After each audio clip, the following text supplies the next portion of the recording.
Ce qui compte dans ce combat, ce qui fera la différence, c'est l'esprit de sacrifice. L'esprit de sacrifice, tel est l'esprit chrétien. L'esprit de sacrifice, tel est l'exemple de Sainte Jeanne d'Arc.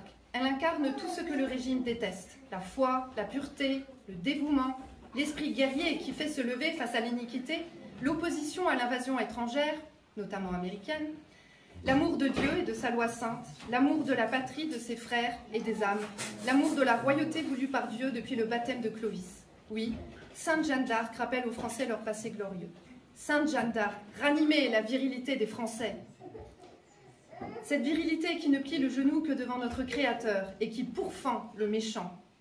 Sainte Jeanne d'Arc, patronne des armées françaises, rappelle à nos soldats ces valeurs qui doivent les animer. Courage, fidélité, droiture, et que sur le champ de bataille, la mort les attend peut-être.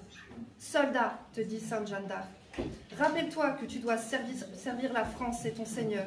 Ton honneur est en jeu et ton éternité en dépend. Avec ou sans hommage autorisé par l'inquisition républicaine laïque, rien ne nous empêchera de prier Sainte Jeanne d'Arc en lui disant « Sainte Jeanne d'Arc, intercédez auprès du trône de Dieu pour que la France soit libérée des fauteurs d'iniquité. » Pour que notre pays soit à nous et que nous puissions y vivre librement, comme nos aïeux, dans la paix du Christ. Alors, que reste-t-il à faire désormais? Sainte Jeanne d'Arc n'a pas engagé le combat toute seule, mais avec une armée qui s'est d'abord convertie. Nous avons besoin, en effet, d'étoffer les rangs sous l'étendard du Christ, et deux moyens s'offrent à nous. D'une part, l'apostolat quotidien, et d'autre part, de nouvelles familles nombreuses issues de mariages chrétiens. Sitio. Sur la croix, Jésus nous l'a dit, il a soif des âmes. Il nous appartient d'entreprendre la rechristianisation de notre pays, non pas dans le virtuel, mais en agissant sur le terrain, dans le réel, au contact des Français. Il y a urgence pour la survie physique de notre peuple, pour la concorde et la paix, dont la condition est d'abord sa vie, sa survie spirituelle. Dites-vous bien que notre souverain juge nous demandera à nous, chrétiens, aujourd'hui en 2023, le jour de notre mort, « Qu'as-tu fait des talents que je t'ai donnés ?» Nous avons une mission à remplir, tous. Soyons fidèles à la remplir avec panache. Si l'entreprise de rechristianisation de la France paraît compliquée, il n'en est rien, car en dépit de la modernité technologique, nous sommes dans une situation similaire au début de la chrétienté. Regardons au 1er siècle, 12 apôtres et 72 disciples étaient envoyés dans tous les pays pour évangéliser. Ils parcouraient l'Empire romain qui les persécutait. Comment ont-ils évangélisé ces terres? Ils n'ont pas monté de barricades, ils n'ont pas jeté de pierres contre les arènes et les palais des gouverneurs, ils n'ont pas incendié les forums. Ils n'avaient pas de réseaux sociaux, ni de téléphone, pas d'associations déposées en préfecture, ni de millions d'euros en campagne électorale. Petite parenthèse, ce n'est pas à un candidat aux élections que nous devons rallier les âmes, mais à Jésus-Christ. 19 millionnaires dans le gouvernement de 2022 et tous les chefs de partis d'opposition sont millionnaires. Mélenchon, Édouard Philippe, Zemmour, De Villiers, Dupont-Aignan, Pécresse et Marine Le Pen. Qui peut croire que cette caste défend les intérêts du peuple français?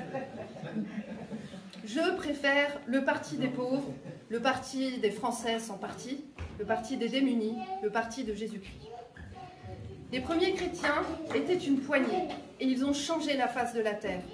L'Empire romain en Gaule s'est effondré de lui-même, non par les armes, mais par le sel de l'espérance, par la prédication, par la grâce du Saint-Esprit répandue dans les hommes, produisant la plus belle civilisation du monde, notre civilisation chrétienne.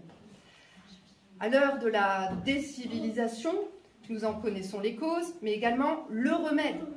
Civiliser, c'est spiritualiser.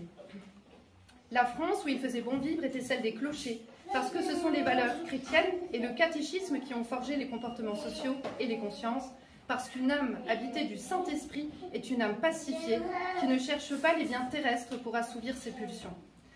Enlever le socle spirituel et tout l'édifice s'écroule. Il faut que les Français redécouvrent le dépôt de la foi, car leur héritage ne leur a pas été transmis, et le droit aux vérités du salut ne peut être assuré que par nous. À l'apostasie nationale qui engendre le malheur et la mort de notre peuple, ayons la charité d'enseigner les vérités surnaturelles à nos compatriotes, si nombreux et nus spirituellement. Transmettons notre foi à temps et à contre-temps. Foi dans la promesse de Dieu, suite à son alliance avec Clovis au baptistère de Reims, qu'il a choisi le peuple des Francs pour régner sur la France en son nom. Foi dans les promesses de la Sainte Vierge, apparue si souvent en France pour nous dire que les malheurs de la France sont dus à son impiété. Foi dans la bonté de Dieu, qui ne laissera pas périr la fille de tant de larmes et de tant de sang versé pour son règne d'amour. Foi dans les paroles de Sainte Jeanne d'Arc au duc de Bedford, qui lui dit qu'elle reviendrait 600 ans plus tard et qu'elle délivrerait à nouveau la France. Enfin, foi dans la puissance de la prière. Ne doutons pas que nos appels sont entendus. Nous n'avons pas d'armée ici-bas pour nous défendre, mais nous avons l'armée des anges et la cour céleste descend. En ce jour anniversaire de la prise de Jérusalem, le 15 juillet 1099, prenons conscience que nous formons les bataillons du renouveau catholique et français. Oui, nous sommes un bloc et une force bien plus importante que nos adversaires veulent bien l'avouer. Sur tout le territoire, sans bruit, doté d'une vraie diversité sociale qui comprend tous les milieux socio-professionnels, unis spirituellement dans la foi, aspirant au même idéal de société, nous avons un avantage sur nos adversaires. La puissance de la grâce et des vertus surnaturelles, la direction du Saint-Esprit qui nous inspire et nous oriente. Si Dieu est avec nous, qui est contre nous? Alors, ne nous posons pas en victimes, en baissant les bras. Nous ne sommes plus que quelques-uns, nous allons disparaître, nous les chrétiens. Non, ne nous contentons pas d'avoir de saints prêtres et des sacrements valides, mais retrouvons un état d'esprit rempli d'audace et de confiance, un esprit plein de ferveur et d'ardeur, bref, un état d'esprit de conquérant. Tout est à faire, soyons donc à l'offensive. La France nous attend et l'histoire nous regarde. Impossible n'est pas français. Le changement est à notre portée. Nous allons reconquérir notre pays, nous allons à l'assaut en première ligne, le glaive de l'esprit à la main, avec Sainte Jeanne d'Arc. Pour le Christ roi, qui vive France!